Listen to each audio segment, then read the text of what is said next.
வாழ்வது உமக்காக, உமது ஊழியம் செய்வதற்காக.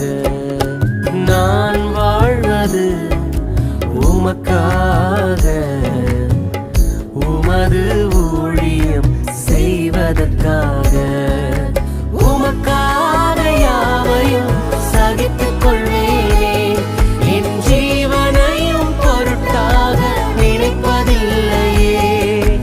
உமக்காக யாவையும் சகித்துக் கொள்வேனே, என் ஜீவனையும் பொருட்டாக நினைப்பதில்லையே.